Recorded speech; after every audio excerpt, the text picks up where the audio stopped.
The Apollo University, University of Leicester. 35 lakhs fees for 3-year BTech CSE UK.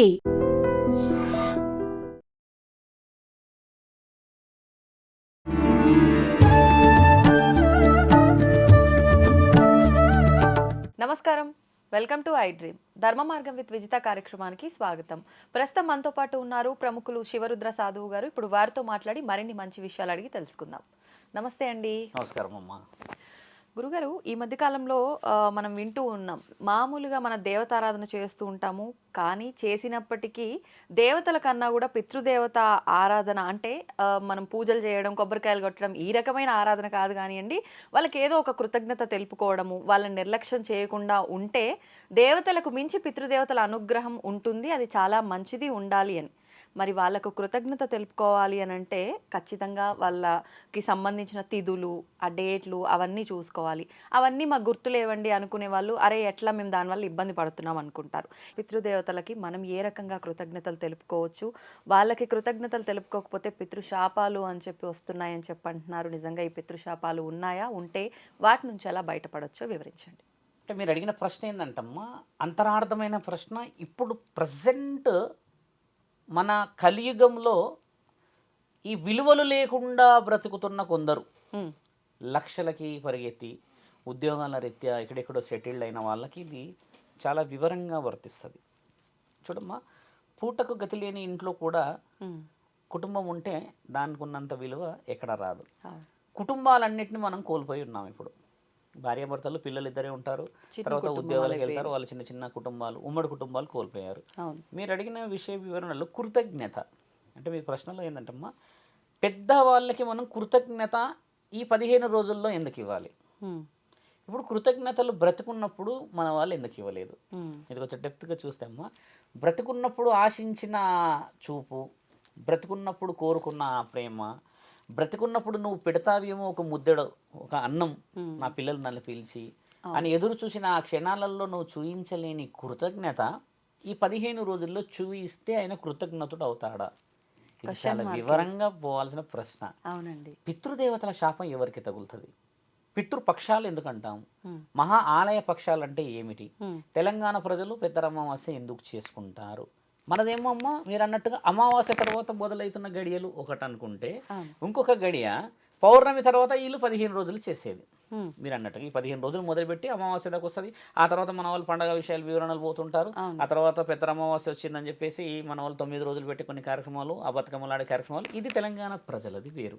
ఇప్పుడు మహా ఆలయ పక్షాల్లోనే మహా ఆలయ పక్షం, పక్షం అని అంటే నేను ఇటువైపు ఉన్నాను అని రుజువు చేయడానికి ఒక ఆలోచన. పక్షం అంటే మీ పక్షం ఉన్నారా, మా పక్షం ఉన్నారంటే, ఆలయ పక్షం అంటే ఆత్మలు వచ్చేసి దేవుడి పక్షాన ఉన్నారు కాబట్టి ఆలయం అన్న పేరు తీసుకొచ్చారు. ఈ 15 రోజులు ఆత్మలు దేవుడి దగ్గరికే ఉండాలి. ఎందుకు ఉండాలి? అసలు దాని అంతరార్థం ఏమిటి? ఈ 15 రోజులు దేవుడి దగ్గరికి ఆత్మలు ఎందుకు పోతాయి అని అంటే, మహా ఋషులు అంటే వేదశాస్త్ర పండితులు చేసిన మహా ఘనకార్యం ఇది. ఎందుకంటమ్మా, ఆత్మలు క్షణిక ఆలోచనతో చనిపోతాయి. కొందరు చిన్న చిన్న ఏజ్లో చనిపోతారు, కొందరు యాక్సిడెంట్ చనిపోతారు.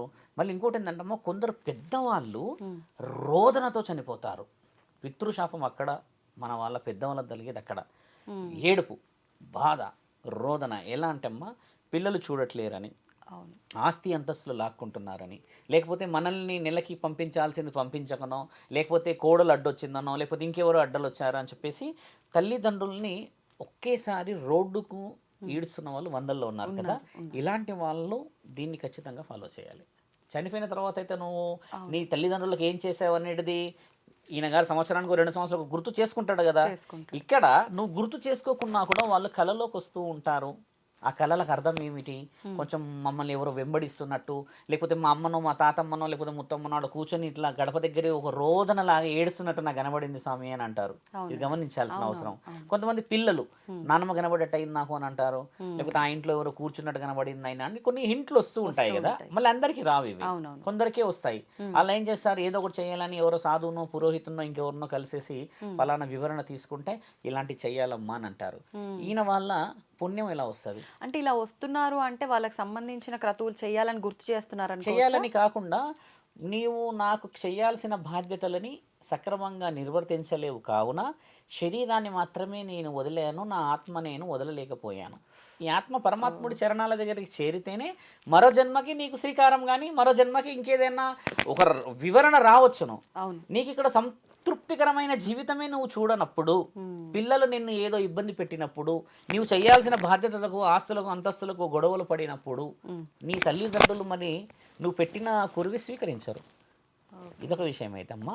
చాలామంది యూట్యూబ్లో మన గురువులు సాధువులు పురోహితులు చెప్తున్న విషయం ఏంటంటే అమ్మా, పితృపక్షాలలో మన వాళ్ళు చేసిన పాపాలని లేదా మన వాళ్ళు కలలో కనబడుతున్న ఒక దోషాన్ని మనం ఒక పూజ చేస్తే ప్రతిఫలం ఎలా వస్తుంది అన్న విషయం చాలామంది వివరిస్తున్నారు కదమ్మా.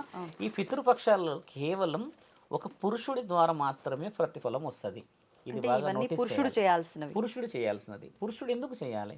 ఇప్పుడు పితృపక్షం అని అంటే అమ్మ, పితృవులకి మనం ఇచ్చే, ఇందాక వివరించా గుడి గోపురం ఎలా ఉంటుందని, ఒక ఆత్మ శాంతించడానికి ఒక పురుషుడే ఎందుకు కొరివి పెట్టాలి? ఇది మన వాళ్ళకి తెలియాల్సిన విషయం.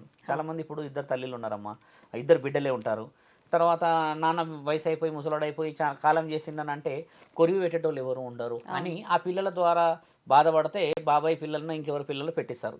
ఎవరూ లేని దగ్గర 2 పిల్లలే ఉన్నారే అనుకోండి, వాళ్ళకి పెళ్ళిళ్ళు అయితే అమ్మా బిడ్డ యొక్క కొడుకుల ద్వారా కూడా తండ్రి కొరివి నడుస్తుంది. ఇది మన శాస్త్రంలో దాగున్న విషయాలు చాలా మందికి వివరంగా తెలియట్లేదు. ఎందుకంటే అమ్మా ఒక పురుషుడే ఎందుకు పెట్టాలి స్వామి? ఇప్పుడు ఒకవేళ మీరన్నట్టు ఆ బిడ్డలకి పెళ్ళిళ్ళు అవ్వలేదు, పెళ్ళయి మనవడు ఉంటే పర్లేదు, వాళ్ళతో చేయించవచ్చు, మరి అప్పుడు పరిస్థితి ఏంటంటే? మంచిది. ఇప్పుడు కాటి కాపరి మగవాడు, మోసేవాళ్ళు 4 ఉంటారు ఒక మగవాళ్ళు. మనకి మనవాడు మంచోడు మనోడు అని అనుకున్న ఒక పురుషుడు పెడితే నీకు మరోసారి జీవితానికి అర్హత వస్తుంది. ఎందుకు వస్తుంది స్వామి? దాని అంతరార్థం ఆడపిల్లలు పెడితే ఎందుకు రాదు? ఆడపిల్లలు కూడా పెడుతున్నారు పూర్వి, అది ఆనవాయితీ తత్వం. ఇప్పుడు పితృదోషం అనేది ఎక్కడి నుంచి వస్తుంది అనేది ఏంటంటమ్మా, ఒక పురుషుడు ఒక స్త్రీ కలిసిన తర్వాతనే ఒక పిండం ఏర్పడుతుంది కదా. అంటే ఒక జీవితం ఆ ప్రారంభం కావడానికి ముఖ్య కారకులు ఎవరయ్యారు ఇక్కడ? పురుషుడు. స్త్రీ పురుషుడమ్మ. ఇప్పుడు మామిడి విత్తనం తీసుకొచ్చి పెట్టాను అనుకో తల్లి, మామిడి విత్తనం నేను ఎక్కడ పెడతాను? ఒక భూమి బాగున్న చోట, అది బాగా రాగలుగుతుంది చెట్టు అన్న దగ్గర దాన్ని అంతా చూసుకొని పెడతాను కదా. అక్కడ పెట్టేటప్పుడు మామిడి విత్తనం ఒకవేళ చెట్టు రాగలుగుతుంది అన్న దగ్గర మాత్రమే పెడతాం కదా.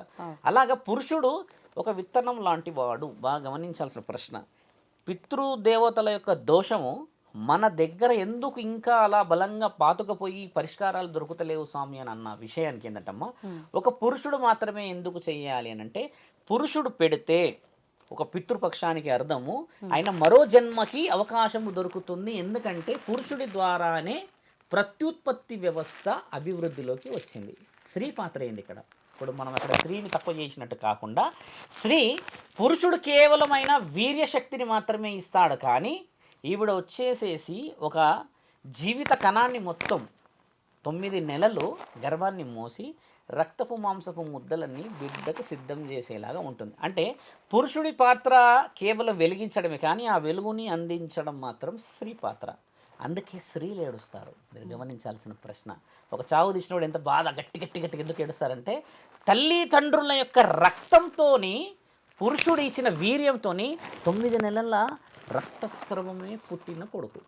ఇది ఆమె కొట్టుకొని ఏడుస్తుంది కదా, నా బిడ్డ నా బిడ్డ అని ఎందుకు ఏడుస్తుంది అంటే 9 నెలలు. ఇది తెలుసుకోవాలి, చాలామంది యువకులకు తెలవాలి.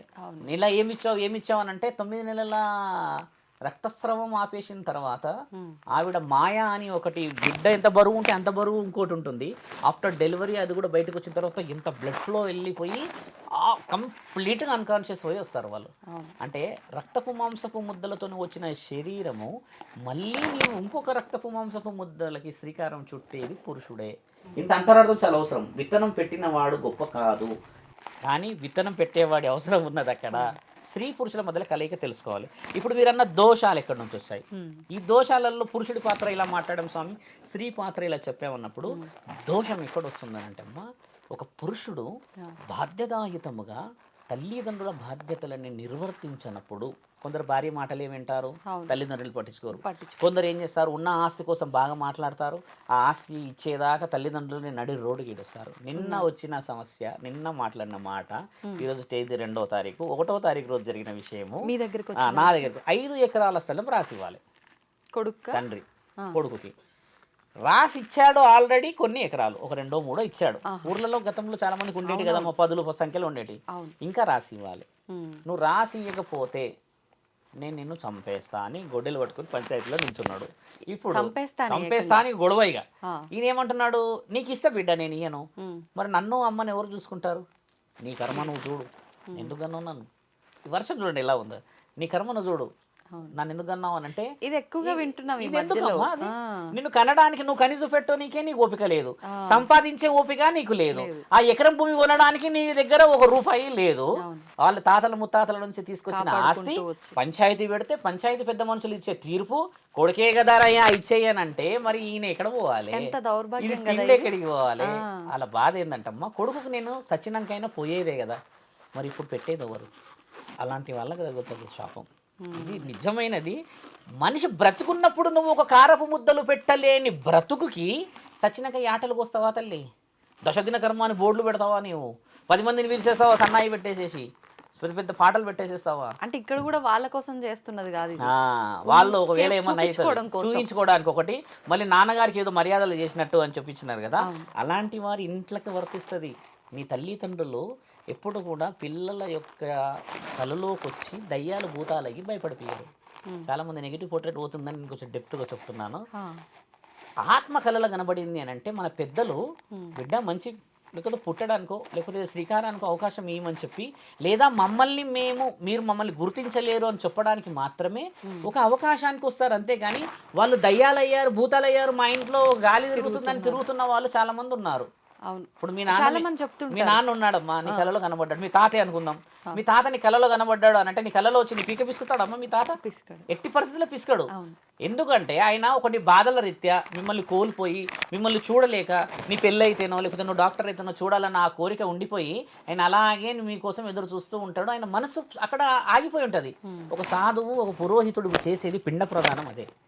ఏమంటాడనంటే ఇలా ఫలానా విషయంలో మీరు పుట్టకపోతే మీ యొక్క ఆత్మరోధన, మీ యొక్క విశేష వివరణ ఈ కుటుంబంలో ఇబ్బంది చేస్తుంది.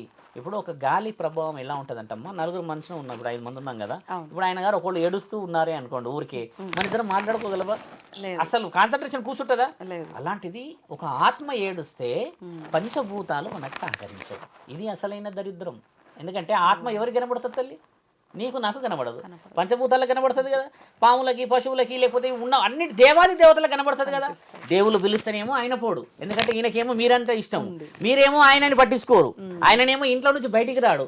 మరి ఎంతకంటే పెద్ద రోదన పితృదోషం. మరి పితృదోషాలు ఎలా వస్తాయో తెలుసుకోవాల్సిన అవసరం చాలా ముఖ్యం. పితృదోషాలు వచ్చే దారి ఇదే. ఇది నువ్వు చేసిన పొరపాటు. నువ్వు కుటుంబ బాధ్యతలను సక్రమంగా నిర్వర్తించి, వాళ్ళు ఇంకొక విషయం ఏముందంటే అమ్మ, ఒకప్పుడు పురుషుడు పుట్టే వరకు పిల్లల్ని కనేవాళ్ళు. ఇది ఒకటి వివరణ బలంగా మన దాంట్లో బలంగా ఉంది. 7 మంది పురుషులు పుట్టిన తర్వాత పిల్లలు పుట్టేవాళ్ళు ఎక్కువ శాతంగా, లేదా 2 బిడ్డలు 3 కొడుకులు, లేదా 4 కొడుకులు 2 బిడ్డలు. అప్పుడు ఆడపిల్లలు తక్కువ ఉండి కొడుకులు ఎక్కువ కనిపించేవాళ్ళు. చూడండి దోషాలు ఎలా ఉన్నాయనంటే అమ్మా, నీ యొక్క పాపాన్ని ఒక పరిహారంగా తీసుకోపోవడానికి ఒక వంశ ఉద్ధారకుడు పుడతలేడు. అంటే మనం ఇప్పుడు ఎంతటి ప్రమాదంలో ఉన్నామో మీరు గమనించండి. తాగుబోతులకు కూడా పిల్లలు పుడతారమ్మా, మంచి మంచి పర్సనాలిటీస్కి పిల్లలు పుట్టరు. మీరు గమనించండి. కొంతమంది అంటారు ఏమో వాడు బాగా తాగుతాడు వరకు 4 పిల్లలు సాగారంటారు. కొంతమంది ఈయన వెజిటేరియనే, బాగా డైట్ ఇంకా జిమ్లకు పోతాడు, కండలు తీసుకొస్తాడు, ఈయనకి పిల్లలు పుట్టలేరు అంటారు. దీని అంటారు అర్థం ఏంటంటమ్మా, కొన్ని శరీర లోపాలు అయితే కొన్ని పూర్వజన్మలో ఉన్న కొన్ని పాప విమోచనలు చేసుకోవడానికి మార్గాలు, కొన్ని దోషాలు పడతాయి, కొందరికి ఇంకేదో దోషాలు ఉంటాయి. దాన్ని అంతరార్థాలు ఎందుకు చెప్తున్నా అంటమ్మా, పితృదోషం అనేది మనకి ప్రమాదం అని చెప్తున్నారు చాలా మంది. చెప్తున్నారు దానికి పెద్ద పెద్ద పూజలు ఏవో కూడా లక్షల పూజలు పెట్టి చేస్తున్నారు అని అంట. మంచి ప్రశ్న. నిజంగా ఇప్పుడు మన తల్లిదండ్రులు బాధపడుతున్నారు కాబట్టి వాళ్ళకి ఆ బాధ లేకుండా చూసుకోవడం ఎలా అనేది మనం చూసుకోవాలి. ఈ పూజ చేస్తే వాళ్ళ ఆత్మ శాంతిస్తుంది. చాలా మంచి ప్రశ్న. ఇప్పుడు నేను ఇందాక అడిగిన విషయం కూడా ఏంటంటమ్మా, ఎక్కడో బతికేసేసి ఎక్కడో అనాథాశ్రమంలో ఉన్న వాళ్ళ తల్లిదండ్రుల ఆత్మలు చనిపోయిన తర్వాత శాంతిస్తాయంటారా? ఉన్నప్పుడు నువ్వు చూడలేవు. ఇప్పుడు నేను ఓపెన్గా చెప్పే విషయం కూడా ఏంటంటమ్మా, కొంతమంది అమ్మాయిలు ఉన్నారు అబ్బాయిలు ఉన్నారు, లవ్ మ్యారేజ్ చేసేసుకుని కొంచెం కులమనో లేకపోతే పరపతనో అడ్డం వస్తుంది కదా, వాళ్ళందరూ ఏం చేస్తారంటమ్మా, ఈ తల్లిదండ్రులను దాపరికంగా కలుస్తారు. అంటే పిల్లలు ప్రేమతో కలుస్తారు కదా, ఈ దాపరికంగా కూడా కలవనీయకుండా తల్లి రోదన, ఇక్కడ ఈ బిడ్డ రోదనతో పిల్లలు అనేసేసి మెంటల్గా డిస్టర్బ్ అయ్యి ఒకరోజు కాలం చేసిన వాళ్ళందరూ ఏం ఆలోచిస్తారు, ఫస్ట్ వర్డ్ తెలుసా అమ్మ, మరో జన్మ ఉంటే కలిసి ఉండాలి.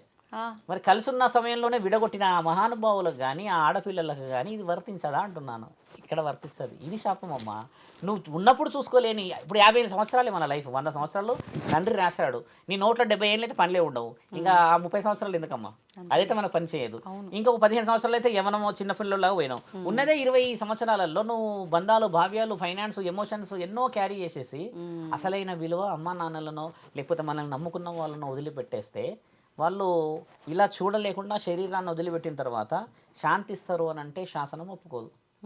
శాసనం ఏమి ఒప్పుకుంటుందంటే అమ్మా, వాళ్ళకి చేయాల్సింది ఏంటంటే నీ ఇల్లు గెలవాలి మొదట.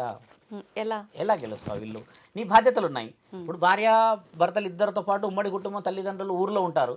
ఇప్పుడు పండుగలో పబ్బాలకు పోతాము, పండుగ 4 రోజులు అయిపోయిన తర్వాత వచ్చిన తర్వాత తల్లిదండ్రులు ఉంటారు కదా, వాళ్ళు ఆశించేది కూడా 4 రోజులు రావాలని, మరి మంచిగా ఉండాలని.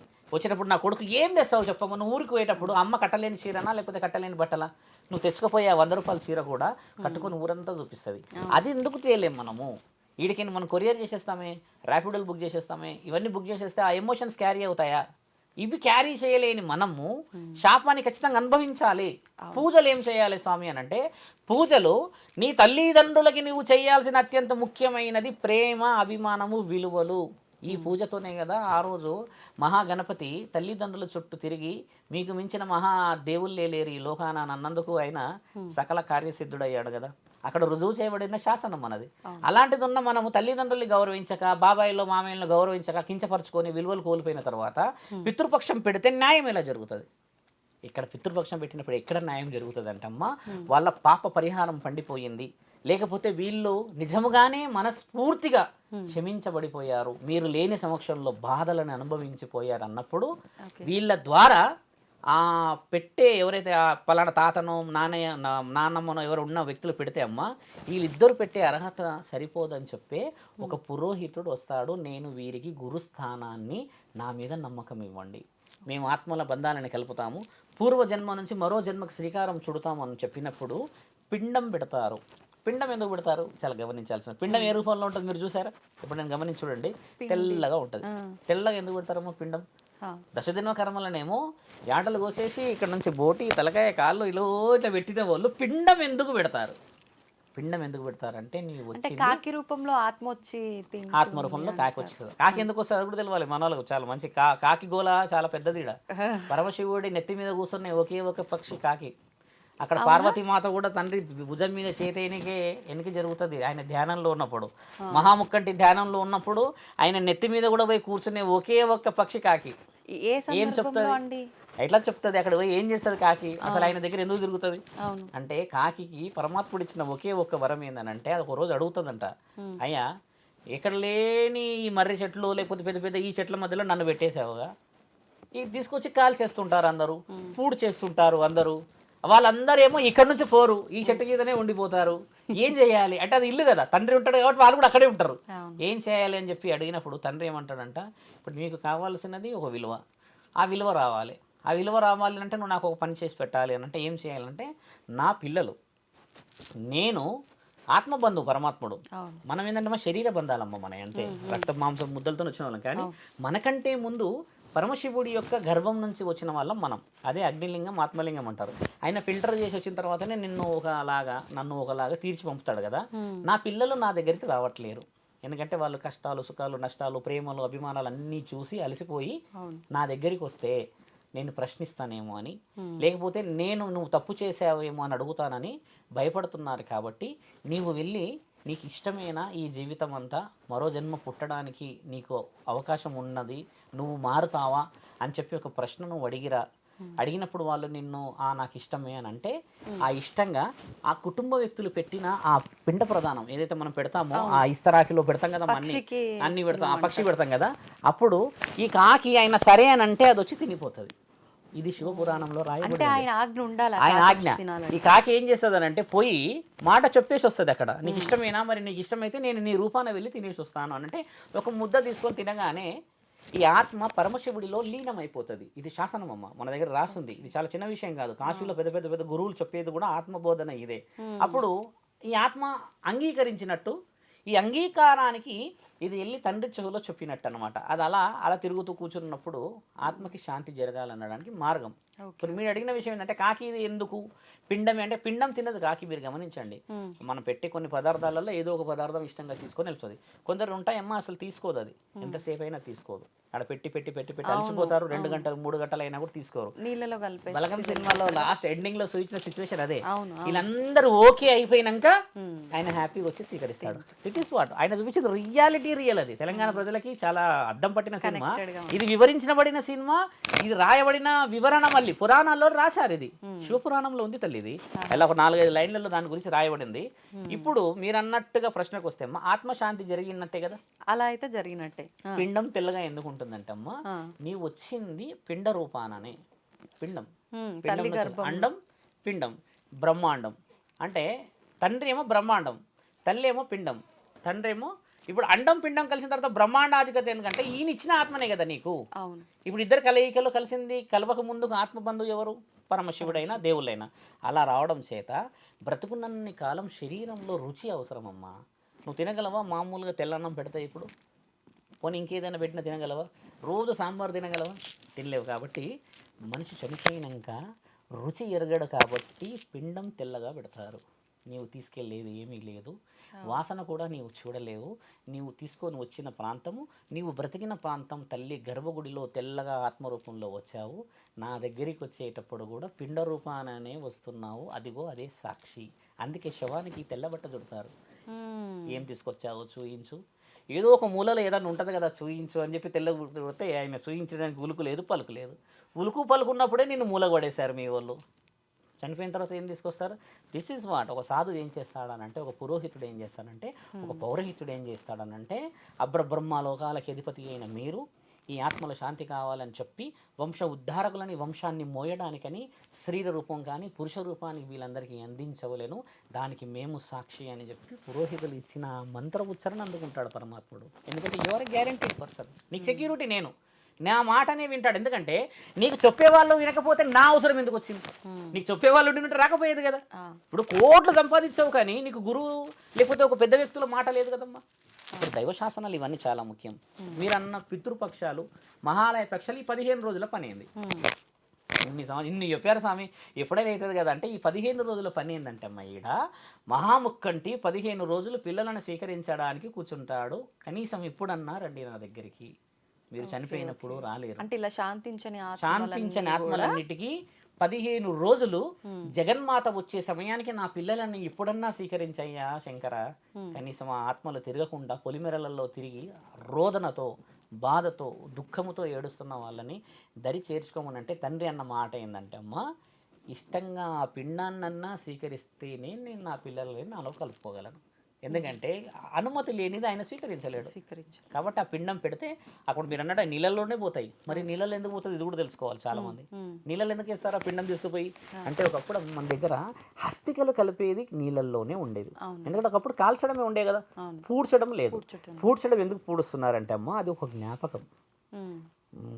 నా భార్య నాకు చాలా సహకరించిందని, ఆవిడ వచ్చినాక కలిసి వచ్చిందని, మా అమ్మ మా నాన్న అంటే నాకు చాలా ఇష్టమని, ఆ ఇష్టాన్ని వీళ్ళు వదలలేక ఒక శ్మశాన వాటికలో పెట్టలేక వాళ్ళు తీసుకొచ్చి పొలంలో పెట్టి పాలరాతితో కట్టుకొని అక్కడ కూర్చొని ఏడుస్తున్న వాళ్ళు లక్షల మంది ఉన్నారు.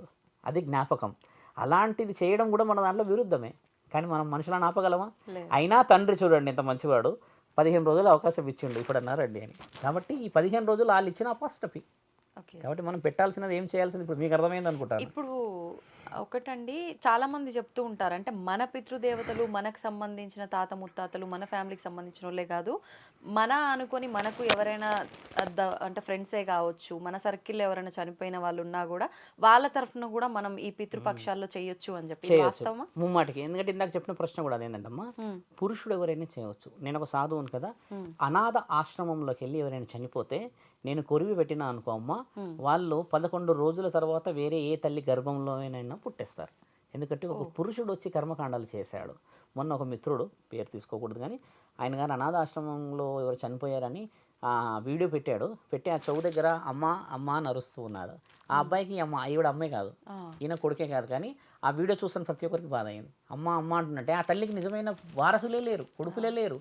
కానీ చూసారా ఈ అబ్బాయి రూపంలో పరమాత్ముడు ఒక అవగాహన పంపితే ఆవిడ ముమ్మాటికి నాకు చాలా హ్యాపీ అవుతుంది. నేను చాలాసార్లు చూసా ఆ వీడియో.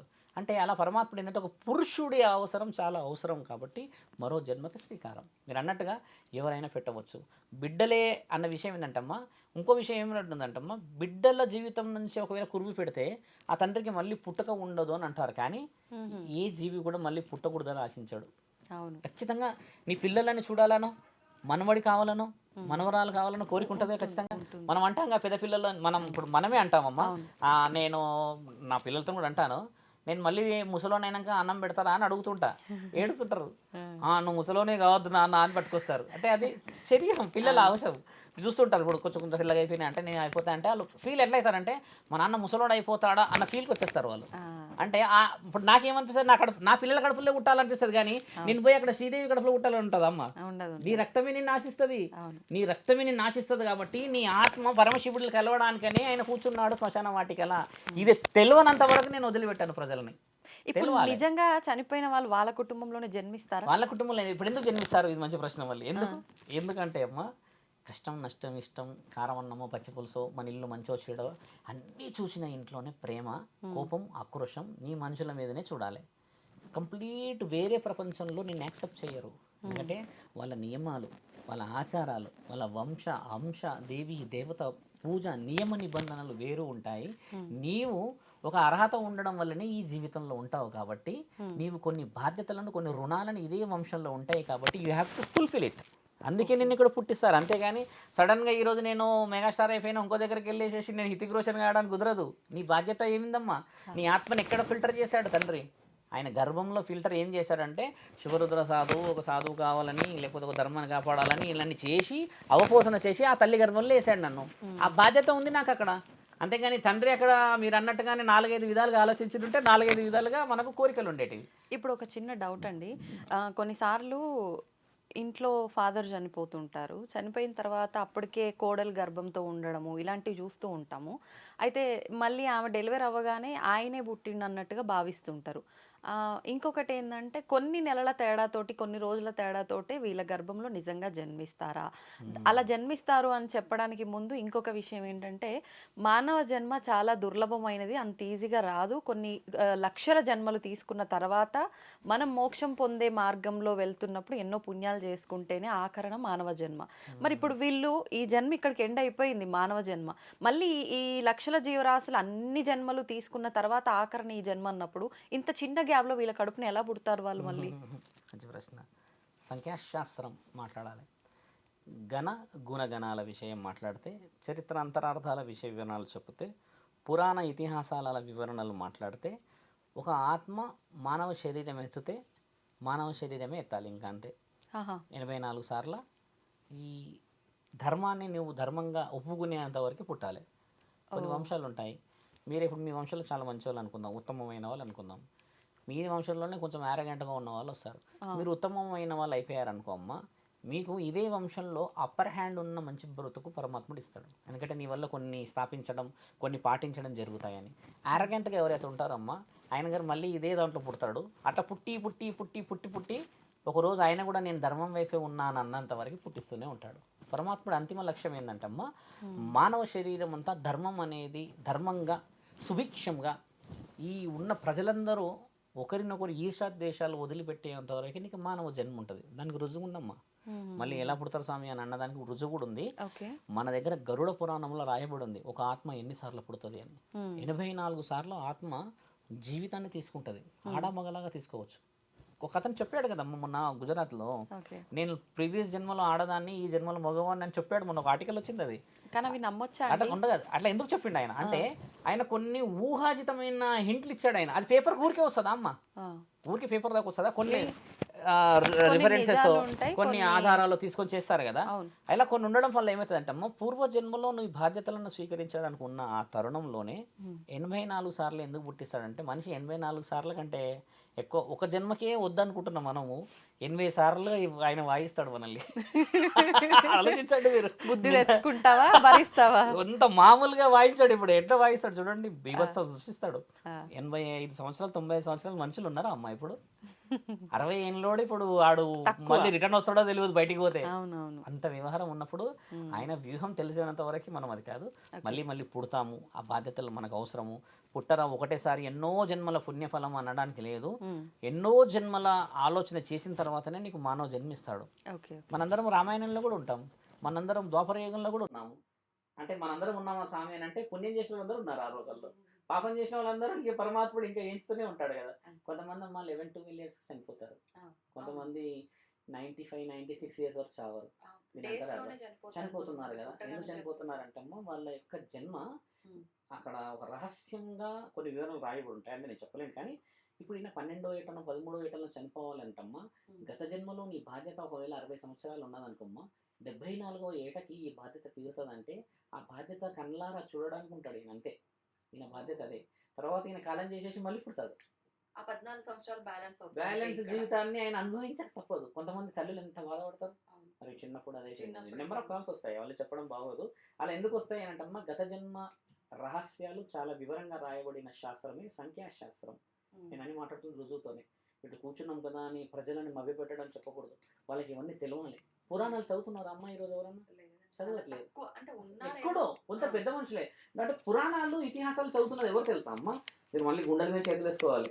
పనులు లేని వాళ్ళు, తర్వాత ఓపిక లేని వాళ్ళు చదువుతున్నారు. యవ్వనంగా ఉన్న వాళ్ళు, వెరీ హెల్దీ ఉన్న వాళ్ళు చదవాలి అని అంటాను నేను. రామకోటి రాస్తారా మీరు? రాయరు. రామకోటి ఎవరు రాస్తారు తెలుసా అమ్మ? ఓపిక లేని వాళ్ళు పెన్ను పట్టుకొని కూర్చుంటారు, ఎందుకంటే పుణ్యం సంపాదించాలి అని. ఆ సమయంలో రామకోటి రాసి కనీసం అప్పుడన్నా పుణ్యం వస్తే చనిపోతారని. నేను అనేది ఏంటంటే అమ్మ, 5-6 సంవత్సరాల నుంచి రాముడు, తర్వాత దేవుళ్ళు వీళ్ళందరూ గొప్పతనం తెలుసుకుంటే 50-60 సంవత్సరాలకి నువ్వు కొన్ని వందల తరాలకి ఎంతటి నిదర్శనం అయి ఉంటాం. ఇది వచ్చినది మారాలనేది మా ముఖ్యమైన తాపత్రయం. కాబట్టి మహా ఆలయ పక్షాల వివరణ తెలుసుకోవాలి.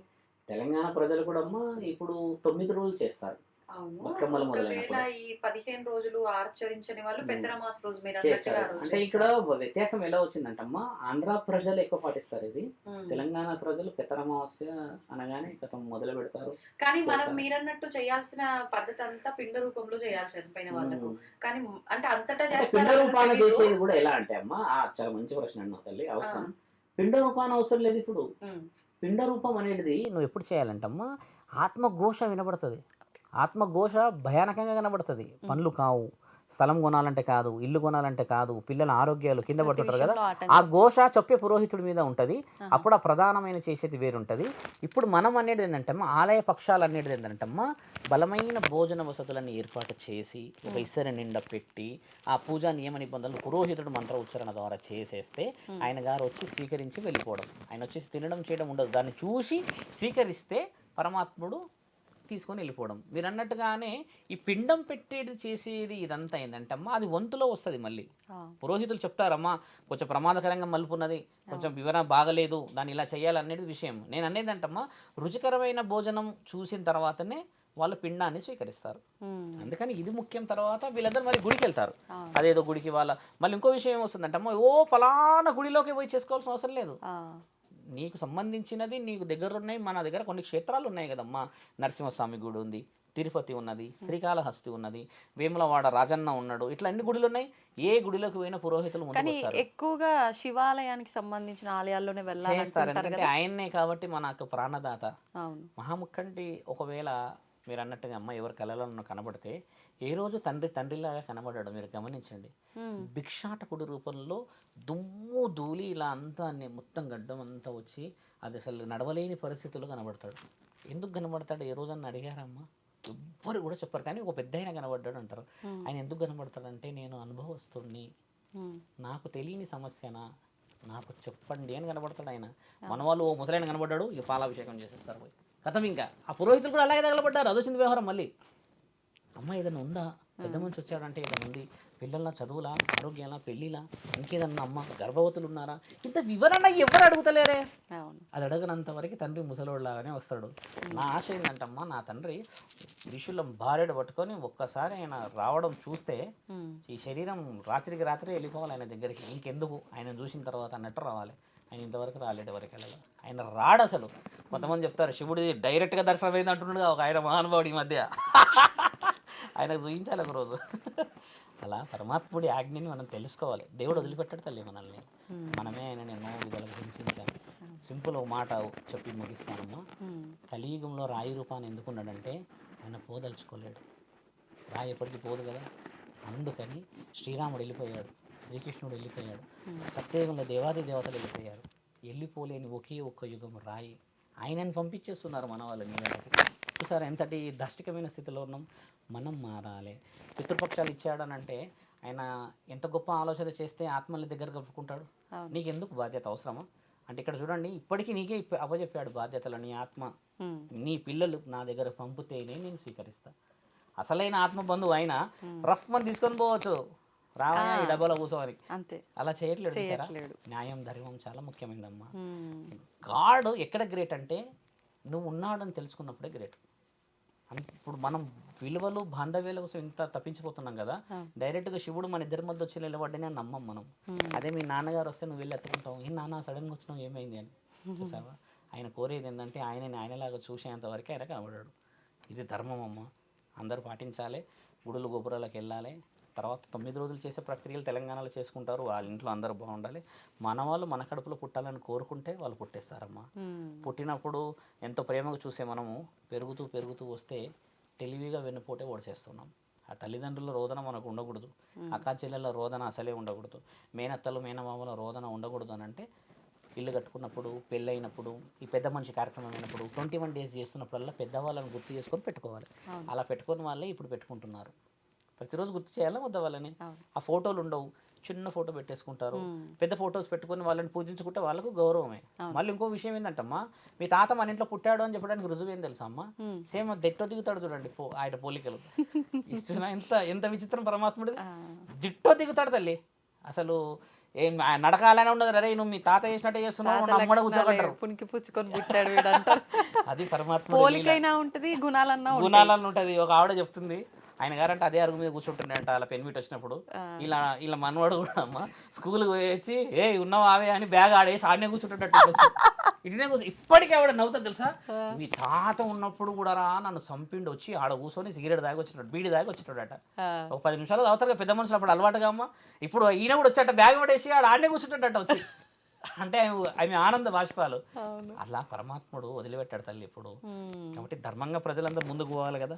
ఆ ధర్మాన్ని పాటించే ప్రతి కుటుంబం నిజంగా సుభిక్షతని, సౌభాగ్యాన్ని నిజంగా పరమాత్ముడు ద్వారా రావాలనేది ఒక సాధువులాగా నా కోరిక తల్లి. నమశివాయ. చాలా చక్కటి వివరణ ఇచ్చారండి, చాలా సంతోషం, ధన్యవాదాలు.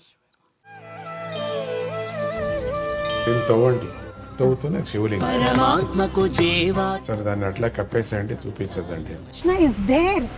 మూర్తి పూజ కాదు, సాక్షాత్ బ్రజేంద్ర నందన భగవాన్ ఉన్నారు మూర్తిలో. ఏమీ ఆశించకుండా ఆరాధించే వాళ్ళు కూడా ఉన్నారా ప్రభుజీ? నిజమైన భక్తి అంటే మనకు తెలియదు కాబట్టి. And don't forget to subscribe to iDream. And for more videos, please subscribe to iDream. Please subscribe to iDream. Please subscribe iDream. And please subscribe to iDream. For more videos, subscribe to iDream. please like, share and subscribe to the channel. Congratulations, iDream. Subscribe to iDream. Subscribe to iDream. So subscribe to iDream Media.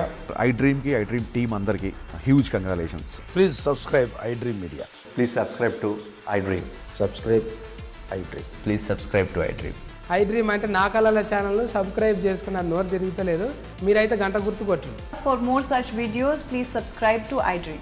Subscribe to iDream. Please subscribe to iDream. Please subscribe iDream Media. Please do subscribe to iDream. Please subscribe to iDream Media. For best entertainment and information, please subscribe iDream.